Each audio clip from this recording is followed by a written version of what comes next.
मेरी कल इमरान खान साहब से मुलाकात हुई और उसमें ये जो लीडरशिप की तजवीज़ थी वो उसके ऊपर मुशावरत की उनके साथ और फाइनली उन्होंने ये अप्रूव कर दिया।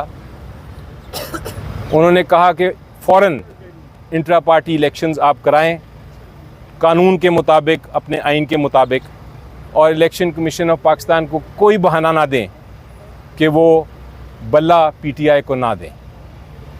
तो ये तो पहला फ़ैसला हो गया। कल मैंने फिर शाम को जब मीटिंग की लीडरशिप से, तो आज फ़ैसला मैं आपको सुना रहा हूँ कि इंट्रा पार्टी इलेक्शंस हम हफ्ते के दिन, इस हफ्ते, इसी हफ्ते सैटरडे को हम ये इलेक्शंस कराने जा रहे हैं। दूसरा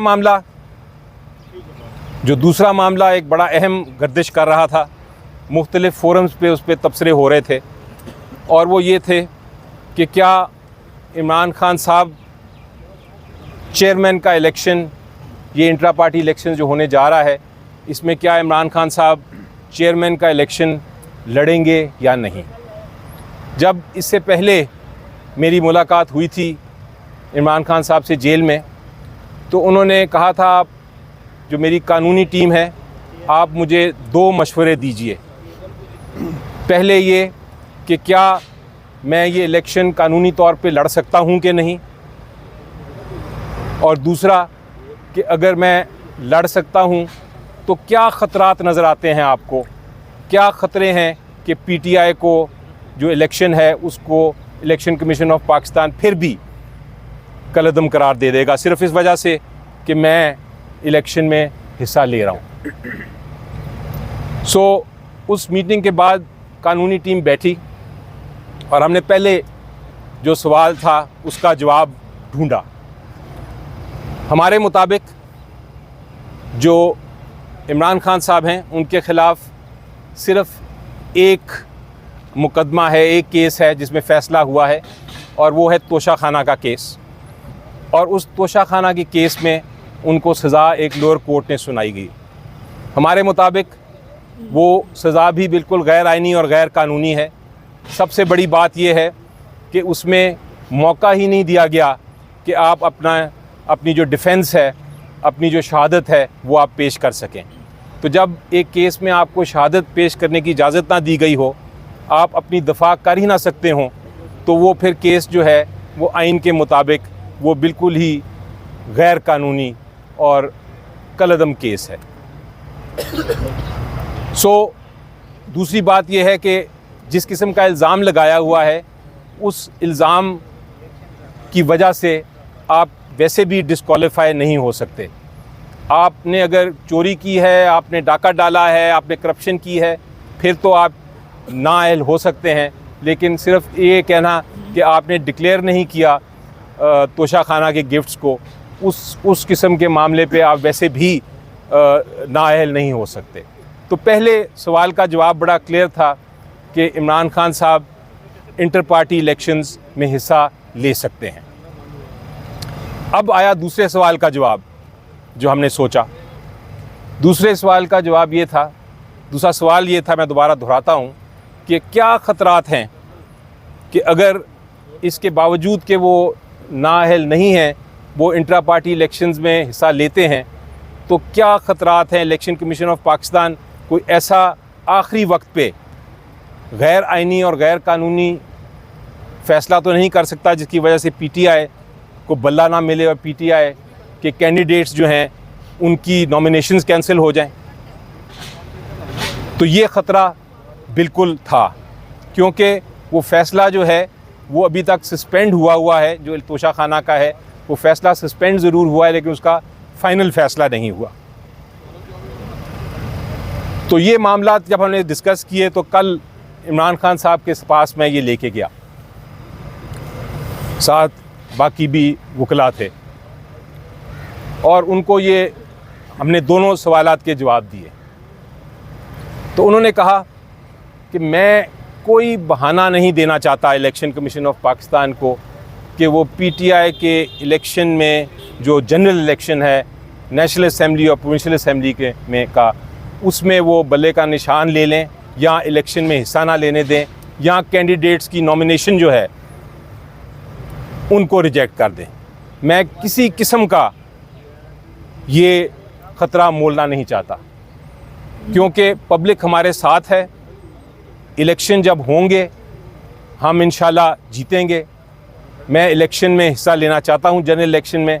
ये इंट्रा पार्टी इलेक्शन जो है मेरे लिए कोई अहमियत नहीं रखता। मैं चाहता हूं कि मेरा जो केस है तोशाखाना वाला, जिसकी शायद कल समाअत है, वो जल्द से जल्द उसकी समाअत हो, उसका फ़ैसला हो। जब वो फ़ैसला हो जाएगा मैं intra party election as chairman दोबारा लड़ लूँगा। फ़िलहाल आर्जी तौर पे आप अरेंजमेंट करें कि ये इलेक्शन कराएं, इंट्रा पार्टी इलेक्शन। इसमें जो भी इलेक्शन के तकाज़े हैं, जो भी पैनल है, वो पैनल मैं अप्रूव करता हूँ। आप जाके ये फ़ैसला लीडरशिप से करा लें और फिर उस पैनल के ज़रिए इलेक्शन कराएं। तो ये दूसरा उनका फ़ैसला कल मैंने रखा सीनियर लीडरशिप के पास और वो सीनियर लीडरशिप ने वो भी अप्रूव कर दिया। सो इलेक्शन जो है इंट्रा पार्टी इलेक्शंस, वो आर्जी तौर पे इमरान खान साहब जब तक इनका तोशाखाना के केस का फ़ैसला नहीं होता वो ये इलेक्शन नहीं लड़ रहे। तीसरा सवाल ये आया कि उनके नॉमिनेटेड पैनल पे कौन कौन होंगे, क्योंकि कैंडिडेट्स जो हैं इंट्रा पार्टी इलेक्शंस के वो कौन कौन होंगे, उसके ऊपर मुख्तलिफ लोगों के नाम आए, डिफरेंट अपॉइंटमेंट्स हुई और ये भी नाम आया फाइनली कि चेयरमैन उनका नॉमिनेटेड केयर टेकर चेयरमैन कौन होगा। यानी जब तक कि वो अपना इलेक्शन नहीं लड़ते इंट्रा पार्टी चेयरमैन के लिए, वो कौन होगा। बहुत से कदावर शख्सियात के नाम सामने आए, लेकिन फ़ैसला ये किया गया कि वो जो कदावर शख्सियात हैं वो मुस्तकिल ओहदे संभाले हुए हैं पार्टी के। वो आर्जी ओहदे, उनको आर्जी ओहदा देना मुनासिब नहीं है। इसलिए हमें कोई ऐसा शख्सियत चाहिए जो कंट्रोवर्शियल ना हो और जो केयर टेकर मोड का ये आर्जी तौर पे ये जो अरेंजमेंट है उसका किरदार अदा कर सके। तो अब जो मैं नाम जो उन्होंने सिलेक्ट किया और जो नाम मैं लेने लगा हूँ वो एक ऐसी शख्सियत हैं जो कि कदावर तो हैं लेकिन वो टेम्परेरी अरेंजमेंट के लिए बिल्कुल मुनासिब हैं। और उनकी नॉमिनेशन से आपको पता चल जाएगा कि ये कोई -1 फार्मूला नहीं है, ये कोई कू नहीं है। ये इमरान खान साहब के अपने नॉमिनी हैं और ये एक आर्जी तौर पे जो अरेंजमेंट हम कर रहे हैं उसके मुताबिक मुनासिब हैं। ये जो र्यूमर्स चल रहे थे कल के या उससे पहले भी कि कोई -1 हम करेंगे, बिल्कुल नहीं। पीटीआई इमरान खान हैं और इमरान खान पीटीआई हैं। पीटीआई जो है वो इमरान खान साहब के बग़ैर कुछ नहीं। कागज़ पे अगर आप चेयरमैन हों या ना हों उससे कोई फ़र्क नहीं पड़ता। जो लीडर हैं और मुस्तकिल लीडर हैं वो इमरान खान साहब ही हैं। अभी चूँकि हमने कानूनी जो हमारी कार्रवाई है वो पूरी करनी है, कानून के तकाज़े पूरे करने हैं। इलेक्शन कमीशन का गैर आइनी और गैर कानूनी जो ऑर्डर है उसको हमने इम्प्लीमेंट करना है, तो हमें इसलिए ये करना पड़ रहा है। और अब मैं आपके सामने वो नाम लेता हूँ जो इमरान खान साहब ने नाम बताया, वो हैं बैरिस्टर गौहर साहब।